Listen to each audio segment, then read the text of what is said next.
ये 10 सालों में भारतीय जनता पार्टी की तरफ से क्या हमें मिला वो आपके सामने है। सबसे बड़ी बात तो मैं अगर आपको कहूँ तो हमें श्री माता वैष्णो देवी की विधानसभा मिली। डॉक्टर जितेंद्र सिंह के माध्यम से मैं आज के आपके सामने उनको धन्यवाद भी देना चाहता हूँ कि कटरा के लिए सीवरेज के लिए 92 करोड़ रुपया जो है वो उन्होंने सैंक्शन किया सेंट्रल सरकार ने। और आज आप देख रहे हैं सेंट्रल सरकार के काम आप देख रहे हैं, ये सारी रोड्स का नेटवर्क आप देखिए, ये माता वैष्णो देवी श्राइन बोर्ड की वजह से आप देखिए हमें कॉलेज मिल गया। ऐसे एमएलए मैं 2008 से लेकर 14 तक भी था, मैं आज भी एमएलए हूँ 1 साल से।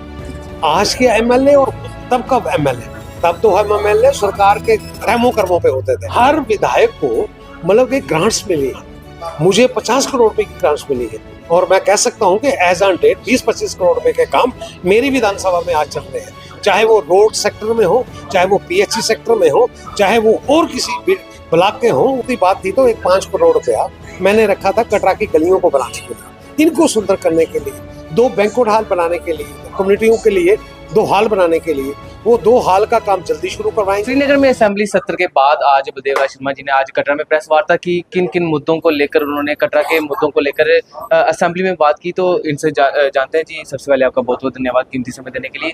तो असेंबली सत्र के बाद आज आपने यहाँ पे प्रेस वार्ता रखी, जो कटरा के मुद्दे आपने वहाँ पे उठाए, कौन कौन से मुद्दे आपने वहाँ? ये सबसे बड़ा मुद्दा तो मैंने ये उठाया कटरा में, वहाँ पे इंटर मॉडल स्टेशन मेरा जो कटरा में बनना 860 करोड़ रुपए का, ये गवर्नमेंट की नीतियों के मुताबिक वो दिल्ली टैक्स में था, जिसमें जो 40,000 करोड़ रुपए की मेरी रोड बन गई है दिल्ली से अमृतसर, अमृतसर से कटरा, और वो रोड 1 साल के बाद बन जाएगी। मगर इंटर मॉडल स्टेशन का मेरा टेंडर हो चुका है।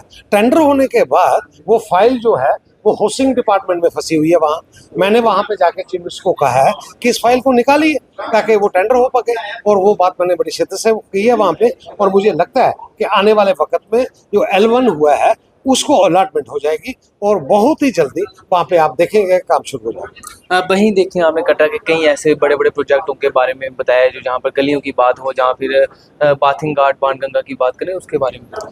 ये एक कटरा का एक बहुत डिमांड थी मेरी बड़ी देर से, जब मैं एमएलए नहीं था।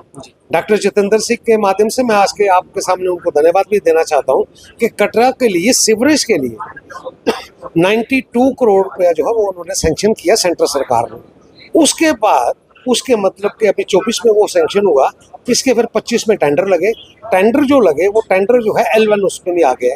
टेंडर में अगर आप देख रहे थे तो उसमें टेंडर हो चुके हैं, और मैं कह सकता हूँ कि ये सारी के 49 किलोमीटर की हमारी सीवरेज लाइन पड़ेगी, हर घर को जोड़ना है उसके साथ। ये जोड़ने के बाद हमारे होटल में जो STP प्लांट है वो हट जाएंगे, जो मतलब के गेस्ट हाउस में STP प्लांट है वो हट जाएंगे, जो हम NOC लेते हैं डिपार्टमेंट की तरफ से मतलब कि वो हट जाएगा। और ये एक बहुत बड़ी सुविधा मतलब कि पब्लिक कटरा को होगी, वो उसका मुझे लगता है कि 2-3 महीने में काम शुरू हो जाएगा, और बनने के बाद ये बहुत बड़ी सुकून जो है वो मिलेगा। इसी से अगर जुड़ती बात थी तो एक 5 करोड़ रुपया मैंने रखा था कटरा की गलियों को बनाने के लिए, इनको सुंदर करने के लिए, 2 बैंक्वेट हॉल बनाने के लिए, कम्युनिटियों के लिए 2 हॉल बनाने के लिए। वो 2 हॉल का काम जल्दी शुरू करवाएंगे, जिसमें एक 7 नंबर का, 6 नंबर और 7 नंबर के लोगों का एक मतलब के रिचुअल्स करने के लिए एक उनका हॉल है, और एक बैंक्वेट हॉल जो है वो अंसाली वाले लोगों का है, उन पे काम शुरू होगा। मगर जो गलियों के काम थे जो 4 करोड़ रुपए के थे, वो सीवरेज काम होने के लिए वो विद होल्ड होंगे। विद होल्ड इसलिए करना पड़े, विद हेल्ड इसलिए करना पड़े कि जब तक वो सीवरेज का काम नहीं हो तो उनको बनाने का फायदा नहीं है, और ये जैसे ही सीवरेज का काम शुरू होगा तो ये गलियों का काम शुरू हो जाएगा। वही असेंबली में हम देखते हैं कि जब भी भाजपा द्वारा एनसी को पिछले 1 साल के काम के लिए पूछा गया कि आपने 1 साल में क्या काम किए, जो आपने मैनिफेस्टो में वादे किए थे, तो उनका सवाल काम बताने की बजाय ये आ रहा था कि आपने 10 सालों में क्या किया। इसको आप किस तरह से देखते हैं? ये 10 सालों में भारतीय जनता पार्टी की तरफ से क्या हमें मिला वो आपके सामने है। सबसे बड़ी बात तो मैं अगर आपको कहूँ तो हमें श्री माता वैष्णो देवी की विधानसभा मिली, डिलिमिटेशन मिली। डिलिमिटेशन मिलने के बाद मुझे विधानसभा कटरा के लिए मिली, और आज आप देख रहे हैं सेंट्रल सरकार के काम आप देख रहे हैं, हर घर नल से जल, ये सारी रोड्स का नेटवर्क आप देखिए, ये माता वैष्णो देवी श्राइन बोर्ड की वजह से आप देखिए हमें कॉलेज मिल गया, मतलब कि मेडिकल कॉलेज हमें मिल गया, हॉस्पिटल मिल गया। ये कटरा में खास तौर पे मैं ये कह सकता हूँ कि श्री माता वैष्णो देवी विधानसभा में मतलब कि मुझे परिक्रमा रोड मिली है। मैंने अभी आपको बता रहा था 80 करोड़ एक परिक्रमा रोड जो गोवर्धन पर्वत की जैसे परिक्रमा है, वैसे हम चाहते थे कि त्रिकुटा पर्वत की परिक्रमा हो। उसके लिए 80 करोड़ रुपए कोई छोटी बात है।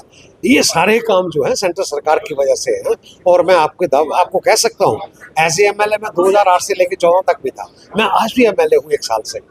आज के एमएलए और तब का एमएलए, तब तो हम एमएलए सरकार के रहमो कर्मों पे होते थे कि सरकार नेशनल कॉन्फ्रेंस की होती थी या कांग्रेस की होती थी। आज सरकार जो है वो मतलब कि सेंट्रल सरकार की तरफ से पैसे आते हैं और आप अंदाजा नहीं लगा सकते। जो इस साल का बजट जो बना ना, हर विधायक को मतलब कि ग्रांट्स मिली है।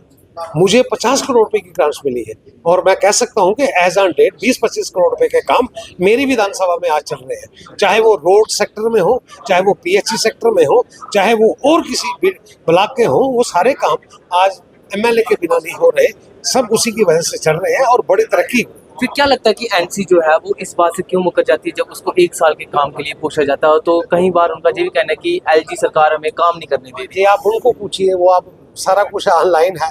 मैं अपने तौर पे एज ए विधायक बहुत खुश हूँ कि लोगों के बहुत बड़े काम हो रहे हैं। बहुत बहुत धन्यवाद। तो ये हमारे साथ बातचीत करने के लिए कटरा के विधायक बलदेव राज शर्मा जी थे, जिनका साफ तौर पे कहना है कि जो काम है, काम हो रहे हैं, जो काम नहीं हो रहे, ये सब एनसी सरकार का ही कहना है।